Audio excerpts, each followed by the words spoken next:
Hola, bienvenidos a la Prepa de Vascular. Mi nombre es Nicole Saavedra, soy preparadora ad honorem de la Cátedra de Fisiología y en este video lo que vamos a revisar son las distintas leyes de la hemodinamia que van a regir el flujo sanguíneo en nuestro organismo. Entonces, lo primero que tenemos que hablar es acerca de la circulación, que la podemos dividir en dos sistemas en serie que van a estar conectados. Entonces, primero tenemos el corazón derecho, que es el que va a regir la circulación menor, que se basa en que toda esta sangre que proviene de las venas, que tiene pues productos de desecho, distintos metabolitos, y lo principal es que está desoxigenada, va a pasar al ventrículo derecho para oxigenarse de la manera más eficiente en los pulmones a través del proceso del el intercambio o difusión de gases. Y luego esto va a llegar al corazón izquierdo para que una vez oxigenada pueda pasar al ventrículo izquierdo y a través de la aorta llegar a todos los tejidos corporales y poder satisfacer sus necesidades nutricionales y metabólicas a través del oxígeno. Entonces, ambas circulaciones van a estar impulsadas por el corazón y, como les comenté, esto garantiza que sea pues un sistema eficiente, que toda la sangre entonces se oxigene y que el gasto cardíaco sea igual al retorno venoso, porque en un caso de que exista una diferencia entre estos volúmenes, indicaría que existe una pérdida de sangre o la formación de un tercer espacio en donde se esté acumulando líquido o sangre, que constituiría entonces un edema. Ahora hablemos acerca de las características de los vasos sanguíneos, en donde vamos a poder distinguir tres túnicas. La primera sería el endotelio junto con su membrana basal, que constituyen la túnica íntima, y sería, como su nombre le indica, pues lo más interno y que estaría en relación directa con la luz del vaso y por lo tanto con el flujo sanguíneo. Luego tenemos la túnica media, que va a estar caracterizada por fibras de colágeno, son fibras elásticas, por lo tanto tienen elastina reticulina, y el músculo liso. Esto es muy importante porque este músculo liso es el que va a responder a una inervación del sistema nervioso autónomo, específicamente del simpático, por lo tanto es el que va a poder determinar los diferentes cambios en el calibre de las arterias, por ejemplo. Y la túnica adventicia, que corresponde pues a la parte más externa, que tiene fibroblastos, fibras reticulares, y como tal tiene los nervios y aparte la vasa vasorum, que corresponde pues a la irrigación de propiamente los vasos sanguíneos. Entonces, aquí vemos como los distintos cortes, ¿no? Y aparte podemos ver cómo varía la relación que existe entre estas tres túnicas en una arteria y en una vena, en donde también podemos destacar que en las venas, pues la túnica adventicia es mucho más prominente y que tenemos la presencia de válvulas hacia la luz del vaso, que son las que van a permitir, o más bien impedir, el retorno o la regurgitación de ese flujo que tiene que dirigirse hacia el corazón. Pasando ahora a la clasificación de los distintos vasos, vamos a tener que hay arterias de gran calibre, mediano calibre y arteriolas, venas de gran calibre, mediano calibre y vénulas. Entonces, las arteriolas representan esta parte del sistema en donde ocurre una gran caída de la presión y que tienen una alta densidad muscular. Luego tenemos las metaarteriolas, en donde hay un músculo discontinuo y van a tener una regulación más local. Y también veremos que en los capilares, bueno, previo a ellos existen los distintos esfínteres precapilares, que en conjunto con estas arteriolas y arteriolas terminales van a poder actuar como un punto de regulación del flujo y de la presión para preparar a este capilar, que solamente va a tener una túnica íntima, es decir, endotelio y membrana basal, para permitir que el flujo sea lo más ordenado posible para que allí ocurra pues el intercambio de, por ejemplo, gases. Y luego tendríamos las vénulas que corresponden a los vasos de recolección, que también tienen una presión muy baja y que no poseen una capa muscular. Luego, hablando más acerca de la clasificación según la función de los vasos, tendremos a los vasos elásticos, que está representado por las arterias, que tienen un calibre importante, como sería en el caso de la aorta, y que su característica, por el nombre, lo podemos entender, que es que tienen una gran proporción de fibras elásticas que lo que buscan es que a partir de distintas propiedades haya un gran flujo de sangre. Luego tenemos los vasos de resistencia, que serían las arteriolas.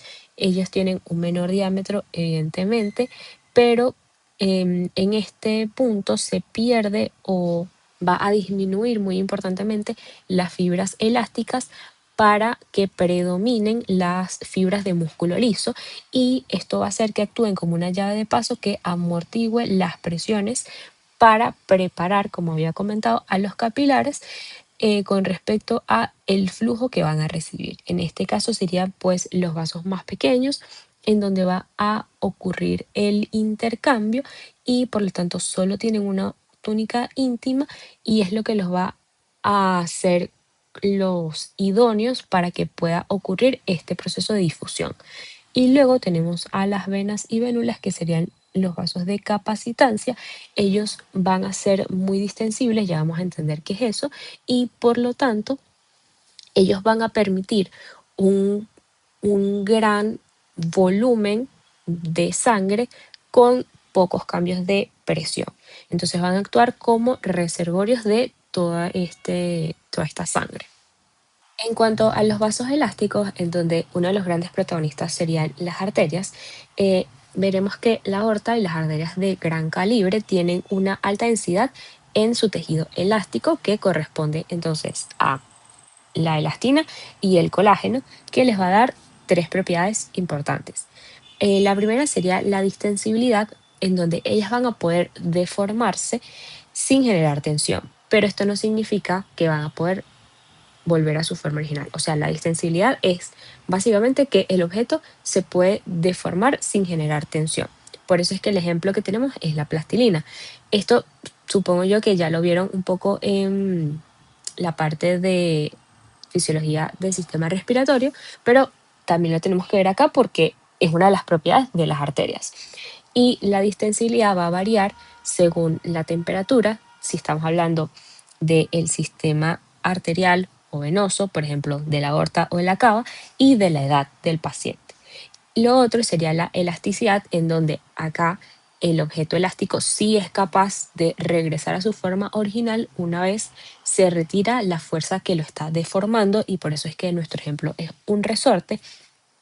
Y luego tenemos la contractilidad. Aquí tenemos que es una consecuencia de la contractilidad es el tono vasomotor. La contractilidad se refiere a que la arteria, gracias a su contenido del tejido muscular, ella va a poder modificar la rigidez de su pared sin necesariamente alterar el flujo dentro de la misma. Entonces, por eso es que el tono vasomotor es una consecuencia de la contractilidad.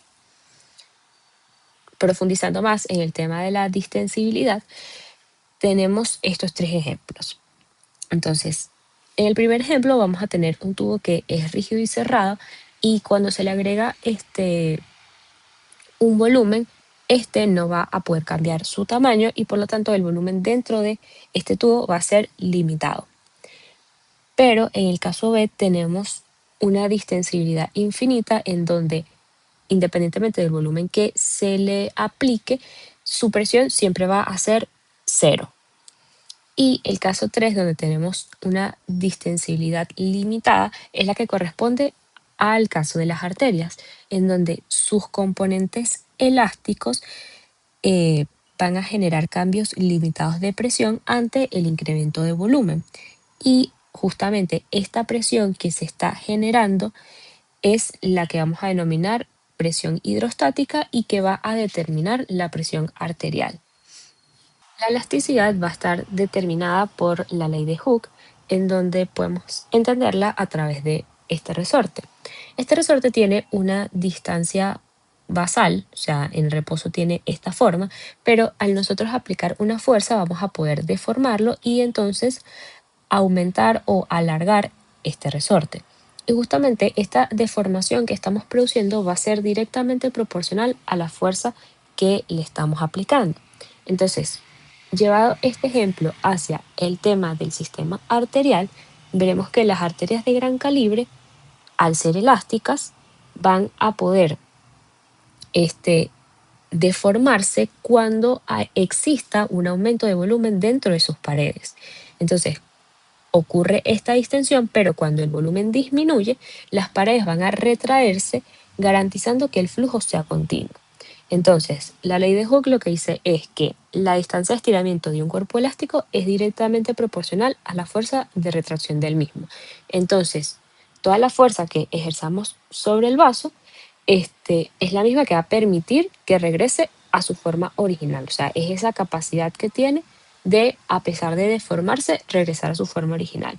Y justamente en el caso de las arterias, su contenido, es decir, la sangre, es la que va a mediar estos cambios en sus paredes. Entonces, cuando combinamos la distensibilidad con la elasticidad, vamos a obtener el efecto Wien-Kessel. Lo primero que ocurre en el ciclo cardíaco es que la presión dentro del ventrículo supera la presión de la aorta y se van a abrir las válvulas sigmoideas para poder eyectar la sangre. Entonces, durante esta contracción, la sangre pasa a la aorta y el volumen va a ser capaz de distender o deformar sus paredes para que de manera transitoria se acumule en este punto. ¿Y qué pasa? Que cuando finaliza la sístole ventricular y empieza la relajación del ventrículo, las válvulas se cierran. Entonces, eso va a generar dos cosas. Primero, que la sangre quiera regurgitar, pero también que toda esta sangre que se acumuló o esta fuerza deformadora, ahora, una vez que ha terminado, la capacidad que tiene el tejido elástico de volver a su forma original va a ser el impulso que hace que se mantenga el flujo sanguíneo hacia el resto del organismo, a pesar de que el corazón ya no está bombeando sangre y se está relajando.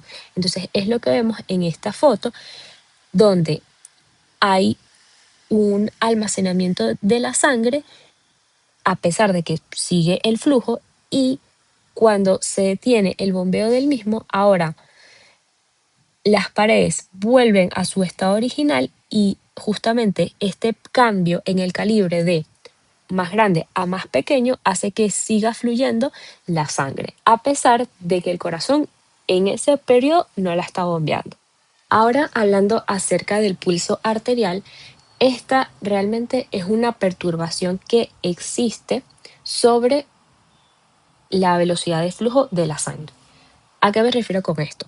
Lo que sucede es que la sangre que está circulando en nuestro organismo tiene una velocidad de 0,4 metros por segundo.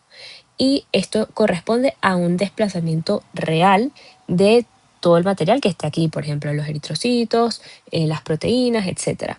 Entonces, la onda de pulso es una perturbación propagada que viene dada por justamente esta sangre que está siendo eyectada por el ventrículo.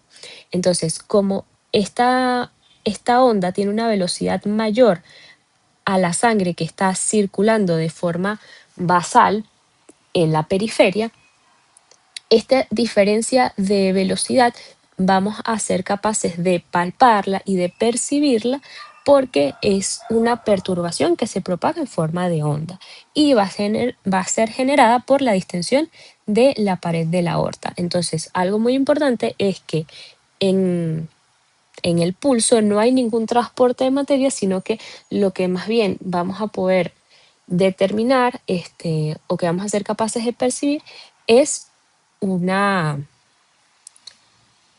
perturbación como un movimiento ondulatorio. Entonces, el pulso realmente es una onda, pero esta onda no es más que la perturbación de un área determinada. Entonces, el pulso lo vamos a definir como un movimiento ondulatorio que propaga la perturbación sin que exista un transporte neto de materia o masa. Entonces, como estábamos comentando, cuando el ventrículo eyecta o impulsa la sangre, esta velocidad va a superar a la velocidad de desplazamiento que tiene la sangre a la periferia. Entonces, justamente esta sangre que está acumulada es la que genera el pulso de presión debido a la deformación o la distensión que tuvo la pared de la aorta. Entonces va a generar una perturbación en forma de onda que podemos percibir o que podemos contar en un minuto en el pulso radial. Entonces vamos a hablar de bradifigmia cuando es menos de 60 latidos por minuto y taquifilmia cuando es más de 90 pulsaciones por minuto. Realmente bradicardia y taquicardia, o sea, desde el punto de vista de lo más preciso, hablando, se denomina cuando uno está auscultando el corazón y está contando mientras lo escucha cuántas veces se contrae. En cambio, cuando hablamos de el pulso, es en referencia a las pulsaciones, o sea, que estamos percibiendo y no los latidos por minuto. Pero a veces son términos intercambiables que comúnmente hablamos, pero para que sepan eso. Antes de pasar a la relación entre la tensión y la presión, vamos a hablar sobre la presión hidrostática, que viene al caso porque la sangre pues también es un fluido que tiene masa y por lo tanto la presión hidrostática va a ser la fuerza por unidad de área que ejerce este líquido en reposo sobre las paredes del recipiente que lo contiene y sobre cualquier cuerpo que se encuentre sumergido. En este caso, entonces, la presión va a ser igual a la altura por la densidad. Y por eso tenemos esta foto acá, en donde nuestro punto cero de la presión va a ser el corazón. Y veremos que por encima de este punto, las presiones van a ser o los valores van a ser negativos porque este flujo va a estar a favor de la gravedad. En cambio, las presiones que están debajo del corazón van a ser negativas.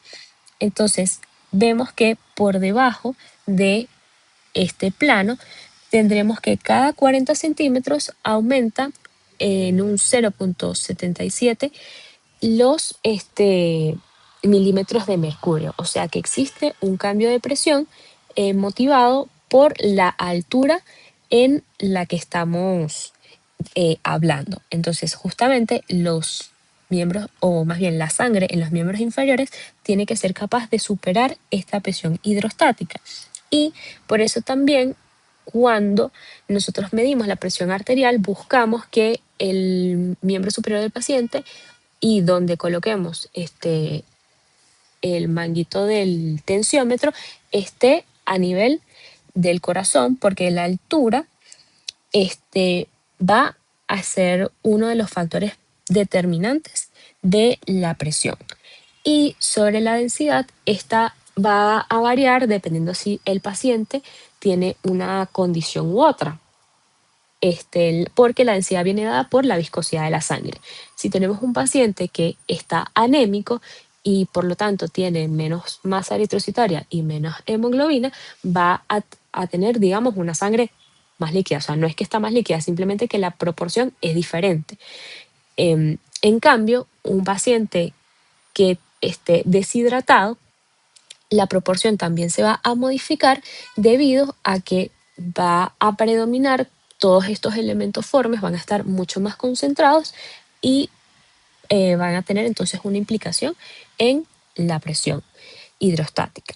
Ahora, pasando a la ley de Laplace, como ya sabemos que la sangre está contenida en el vaso y ejerce una presión, lo que vamos a ver ahora es que existe una presión que los vasos ejercen hacia la sangre, es decir, es una fuerza contraria que se puede definir como la presión que ejerce el vaso sanguíneo para contrarrestar la presión ejercida por la sangre.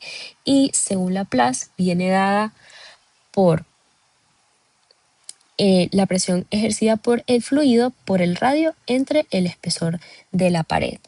Entonces, la tensión de la pared va a ser inversamente proporcional a el espesor de la misma.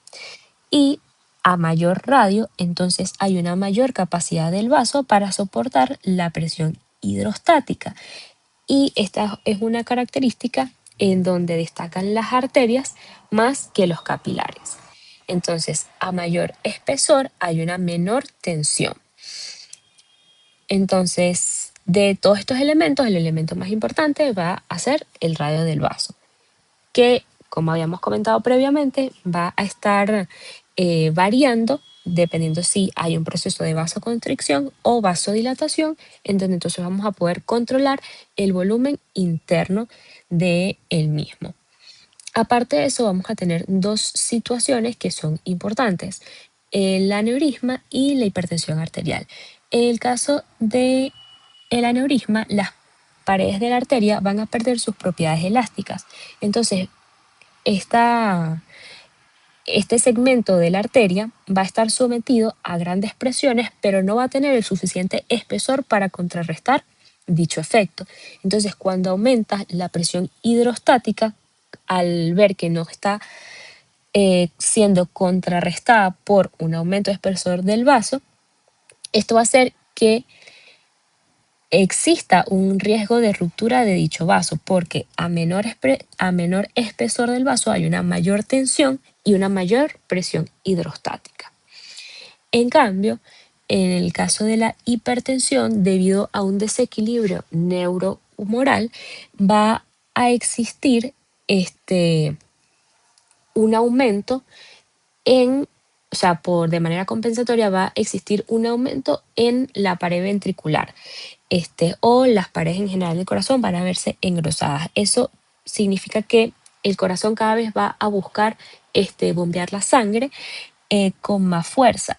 Y esto a su vez va a generar que exista una hipertrofia de las paredes de las arterias para poder contrarrestar el aumento de presión que viene dado por la eyección de la sangre. O sea, realmente ese mecanismo fisiopatológico es como bastante extenso y que al final se retroalimenta a sí mismo porque el corazón tiene que vencer la resistencia vascular periférica para que exista un flujo hacia el resto del organismo, pero a su vez esa gran presión con la que el corazón está bombeando la sangre fomenta a que las paredes de las arterias tengan una mayor presión.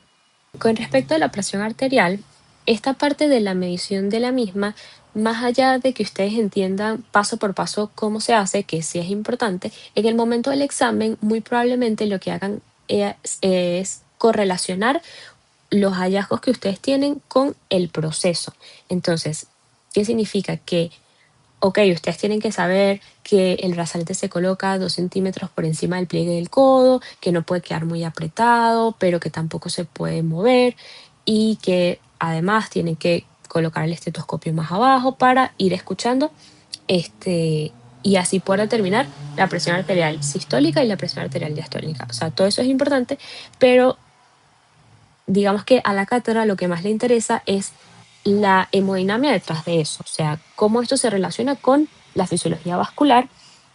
Y es lo siguiente, a medida que nosotros vamos inflando el brazalete se va a generar una presión externa sobre la luz del vaso que en un momento dado lo va a ocluir por completo y en ese punto la presión del manguito está superando la presión arterial sistólica del corazón. Entonces, antes el flujo era normal, pero cuando nosotros generamos la oclusión, la sangre se está acumulando y está, digamos, esperando que la luz se abra para volver a pasar. Entonces, cuando empezamos a vaciar el aire contenido acá y por lo tanto va bajando la presión, hay un punto en que esta arteria colapsada se abre y allí cuando inicia o se retoma el flujo sanguíneo, este va a ser turbulento. Primero, por la velocidad que tiene, y segundo, porque la arteria no está del todo em, abierta. Entonces, esto, que sería el primer ruido audible, corresponde a la presión arterial sistólica. Y luego, a medida que seguimos liberando la presión, va a haber un punto en que este ruido es cada vez menos percibible, hasta que hay un punto en que lo dejamos de escuchar. Específicamente, esa presión donde ya no la escuchamos corresponde a la presión arterial diastólica. Aquí la luz del vaso está completamente abierta y el flujo vuelve a ser laminar y deja de escucharse. Entonces, eso es lo que es como importante saber por qué se genera la turbulencia, y que entonces vamos a tener como tal dos ruidos. El primero, que corresponde a la presión arterial sistólica, que en valores normales es de 120, y la presión arterial diastólica, que suele encontrarse menor o igual a 80 milímetros de mercurio de manera fisiológica. Y esto se va a poder explicar gracias a la ley de continuidad, que va a explicar que cuando la arteria se ocluye, está aumentando la velocidad de esa sangre, y cuando va chocando esta onda y logra pasar a través de la oclusión, el volumen que se encontraba retenido y específicamente la turbulencia de ese flujo va a ser la responsable de que se genere el ruido o sonido de Korokov, que es la que percibimos en el estetoscopio. Y ya cuando el vaso regresa a su diámetro original, el flujo de la sangre vuelve a ser laminar y deja de escucharse. La presión arterial media la vamos a calcular a partir de estas dos ecuaciones, tomando en cuenta la frecuencia cardíaca del paciente. A nivel del examen pueden colocarle un caso o simplemente darle los valores de la presión sistólica y diastólica para que ustedes saquen la presión de pulso y posteriormente la presión arterial media. Entonces, en este caso va a ser importante saber si el paciente está en reposo o si está, por ejemplo, haciendo ejercicio, en donde de manera fisiológica va a aumentar su frecuencia cardíaca. Y desde el punto de vista clínico, esto es importante, ya que permite estimar que el paciente tenga una correcta perfusión tisular en caso de estados críticos. Hablando propiamente de los tipos de flujo, veremos que el flujo va a estar determinado por la densidad del líquido, el diámetro del vaso o del tubo, la velocidad de este fluido y la viscosidad, en este caso, pues de la sangre. Y lo vamos a poder calcular a través del número de Reynolds, que si es mayor a 2000 se trata de un flujo turbulento, y si es menor a 2000 es un flujo laminar. El flujo laminar, como podemos ver, es ordenado y que va a tener como dos grandes características. Primero, que hay una parte que está más en relación con la pared, que sería la parte periférica, y en este caso hay un roce que va a generar resistencia y va a disminuir la velocidad. En cambio, en la parte central o más hacia la luz del vaso, esta va a ser más rápida porque no está chocando con las paredes del vaso, y esta forma ordenada en la que fluye la sangre es el flujo laminar. En cambio, el flujo turbulento lo vamos a tener de manera fisiológica en la apertura y cierre de las válvulas y en las bifurcaciones arteriales. Entonces tenemos que a mayor flujo puede haber mayor turbulencia, y esto va a incrementar la formación de trombos plaquetarios, porque como ya lo vieron, si existe cualquier digamos, daño en la pared, esto va a generar que justamente estos elementos que se encuentran contenidos allí, pues se activen y generen pues la cascada para formar el tapón plaquetario y entre los otros pasos, ¿no? Algo que tenemos que considerar, que a mayor viscosidad vamos a tener un menor número de Reynolds y un flujo laminar, en cambio que a menor viscosidad tenemos un mayor número de Reynolds y un flujo turbulento. La presión hidrostática es la presión que ejerce la sangre en el vaso que lo contiene. Y esto es importante porque lo que favorece que haya una circulación de sangre en nuestro sistema es el gradiente de presión. Entonces veremos que a mayor volumen va a existir una mayor presión hidrostática, pero para que esta sangre avance desde el ventrículo izquierdo hacia este, el corazón derecho, o sea, la aurícula derecha, vamos a ver que la presión va disminuyendo para poder asegurar ese retorno venoso. Entonces veremos que la presión inicial es mucho mayor que en los capilares. Y uno de los protagonistas que hace todo esto posible son las arteriolas, que van a constituir los vasos de resistencia.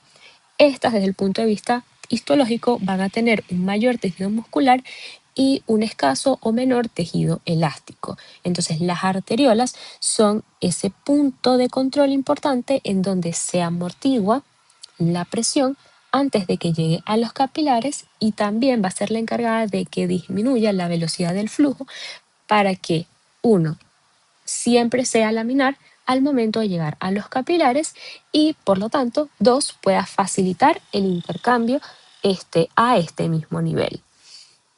Y como hemos repetido varias veces, el sistema simpático es muy importante, ya que va a ejercer un efecto sobre estas arteriolas, y por lo tanto, bueno, no solo en las arteriolas en general, pero en el punto de las arteriolas es bastante relevante, ya que serían de entre todas las distintas partes del sistema vascular el punto donde hay una mayor proporción de tejido eh, muscular liso. Entonces, como podemos ver, a partir de la aorta tenemos una presión de entre 120 y 80 milímetros de mercurio, pero al desplazarnos por el lecho arterial, la caída de presión más abrupta va a ser en las arteriolas. Y a nivel de los capilares, esto va a seguir disminuyendo hasta la parte del sistema venoso. Y por último, ya en la aurícula derecha, la presión que se maneja es de 0 a 2 milímetros de mercurio para favorecer el flujo sanguíneo desde justamente este compartimiento de mayor grado de presión a el que tiene menor grado de presión. Entonces, justamente al disminuir los elementos elásticos y aumentar la densidad de los elementos musculares, esto va a hacer que el vaso se mantenga rígido y pueda amortiguar la presión. Por eso es que se denominan vasos de resistencia, y van a preparar a toda esta sangre para que pase de la manera más óptima hacia los capilares. Ahora, ¿cuáles son los determinantes de este flujo sanguíneo? Vamos a tener principalmente tres: el diámetro, la longitud del vaso y la viscosidad. Entonces, el diámetro va a ser directamente proporcional al flujo. Entonces, a mayor luz del vaso, vamos a tener un mayor flujo, que es lo que vemos en esta foto. O sea, vamos a ver que el recipiente 2 pues se va a llenar muchísimo más rápido porque recibe un mayor volumen, a diferencia del recipiente 1. Y esto es por el diámetro del tubo que está surtiendo el agua. Y en el caso de la longitud del vaso, vemos que en el vaso de menor longitud hay un mayor flujo, porque la distancia que tiene que recorrer este líquido es mucho menor al caso del flujo de la parte B, pues. Entonces, además, ¿qué podemos ver? Que el roce que existe en este primer tubo es menor que el roce que hay en la parte B. Entonces, el roce va a aumentar la resistencia y va a disminuir el flujo. En cuanto a la viscosidad, esta va a ser la fuerza que se opone al movimiento de las moléculas de un líquido. En este caso vemos que el roce del agua es mucho menor que el de la sangre en condiciones normales, porque este no solamente es líquido, sino que va a contener eritrocitos, y una serie de proteínas que son las que van a generar esta propiedad debido al roce que existe de estos componentes con el vaso que los contiene. Recordemos, a menor viscosidad hay un flujo más turbulento porque el número de Reynolds es mayor. O sea, la viscosidad va a ser inversamente proporcional al número de Reynolds y eso es lo que te condiciona si el flujo va a ser turbulento o laminar. La ecuación de Poiseuille lo que busca es explicar el flujo a través de los tubos rígidos, pero en este caso, que estamos hablando de los vasos sanguíneos y ellos son dinámicos, la ecuación se modificó y vemos que el flujo va a ser igual a la diferencia de presión por pi por el radio a la cuarta potencia entre la 8 veces la longitud y por la viscosidad. La viscosidad se representa de otra manera, disculpen que esta imagen está equivocada. Y esto lo que explica es que la conductancia de un vaso va a aumentar en proporción a la cuarta potencia de su radio. Entonces, el factor que va a poder generar un cambio rápido en el flujo va a ser el radio del vaso, ya que este factor es el que va a ser modificado gracias a la estimulación simpática. Entonces, a medida que aumente el radio, aumentará el volumen 16 veces su valor, que en parte es lo que vemos en esta imagen, en donde cada vez con una pequeña modificación de el radio y por lo tanto el diámetro del vaso va a aumentar el volumen que discurre a través del mismo. Y en cambio, en esta fórmula sobre la resistencia hemodinámica, vamos a ver que a medida que aumenta el radio, entonces va a disminuir la resistencia que se ejerce. Entonces, ¿dónde está la mayor resistencia? O sea, ¿dónde están los vasos más pequeños? En las arterias y en las arteriolas. Entonces, esto es importante porque además son las que tienen la mayor proporción del tejido muscular liso. Pero como este sistema no es simplemente un sistema en configuración en serie, sino en paralelo, ya vamos a ver qué es lo que pasa con esta resistencia. Bueno, veremos que siguiendo un patrón en serie, vemos cómo la circulación pues se va sumando de manera como unidades, ¿no? En cambio, que esto lo podemos ver en general en la circulación sistémica y pulmonar.